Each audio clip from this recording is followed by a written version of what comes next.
Amara was a girl who grew up craving attention. Even as a child, she loved mirrors more than toys.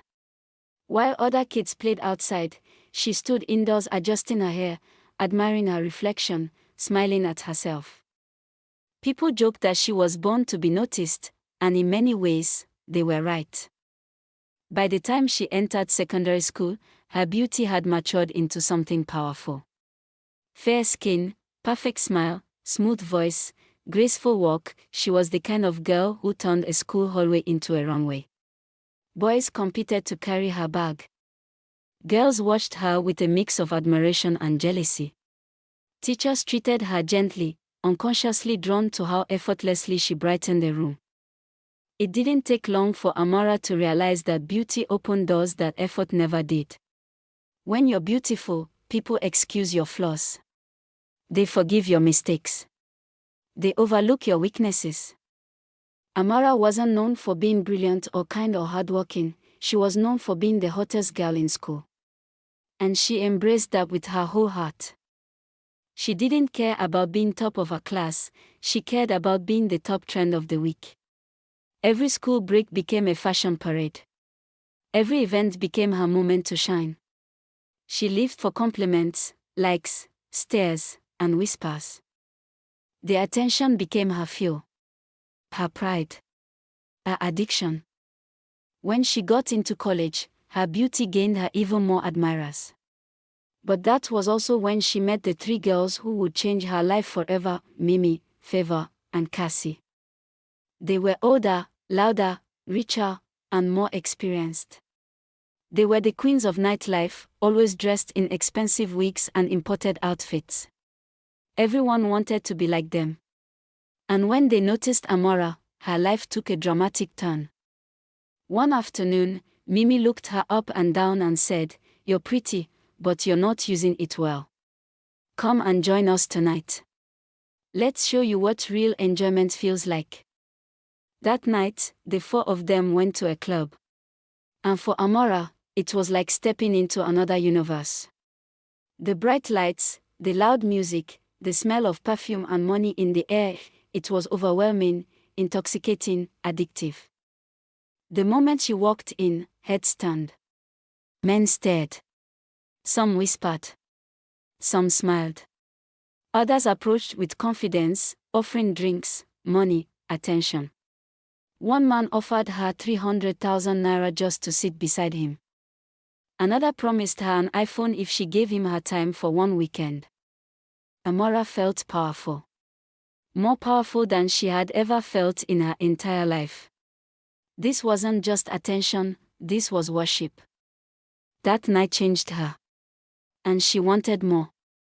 Every weekend became a ritual of nightlife: clubs, lounges, private parties, hotel rooms, expensive gifts, and older men who loved the thrill of a young, beautiful girl. She changed phones like clothes. She wore wigs worth someone's rent. She stopped repeating outfits. She moved from a school hostel to a luxury apartment paid for by a man she barely knew. Her taste for material things grew wildly. Normal things no longer impressed her. She wanted luxury. Designer bags. Exclusive shoes. Vacations. She wanted to look like the girls she idolized on Instagram. Her friends clapped for her. Social media adored her. Her followers increased.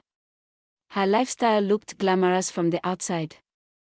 But inside, her world was built on sand. Time passed, and the same nightlife friends who led her into that world began to leave it behind. Favor met a responsible man and fell in love. Cassie saved up enough to start her own fashion business. Mimi traveled abroad and became an influencer. They all upgraded, but Amara remained stuck in the same cycle. She didn't notice at first, but the nightlife was slowly swallowing her youth.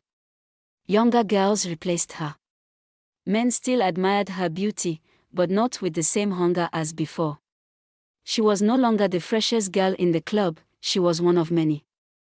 By the time Amara turned 28, she felt the change clearly. She started waking up tired after parties, emotionally drained after hookups, and lonely after entertaining men who didn't care about her beyond the moment. She started craving something real: stability, love, seriousness. She wanted a relationship that could lead to marriage. But every time she asked a man where things were going, he would dodge the question or laugh it off. Some even told her straight to her face, "You, wife material. Come on, let's not kid ourselves." Those words broke something inside her. The worst heartbreak came when her former friend Cassie invited her to her wedding. Cassie, who once followed her to clubs, now walked down the aisle in a beautiful gown, holding hands with a man who adored her. Amara watched the ceremony from the second row, smiling on the outside but dying on the inside. When the groom looked at Cassie with love in his eyes, Amara felt a deep pain in her chest. It was the kind of love she had never received. She left the wedding early, entered her car, and cried for a long time. Not because she was jealous, but because she realized she had spent her youth chasing attention instead of building a future. She had been so focused on being admired that she forgot to be appreciated. She spent so much time being desired that she forgot to be valued. Years passed. Amara grew older, but her lifestyle remained the same. Nightclubs didn't excite her like before, but she had nothing else to hold on to. Her beauty was still there, but not enough to secure her a husband.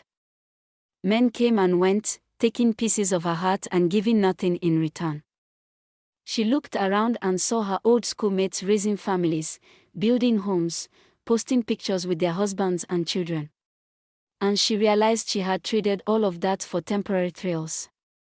She had no stable relationship, no marriage, no children, no savings, no business, no true friends.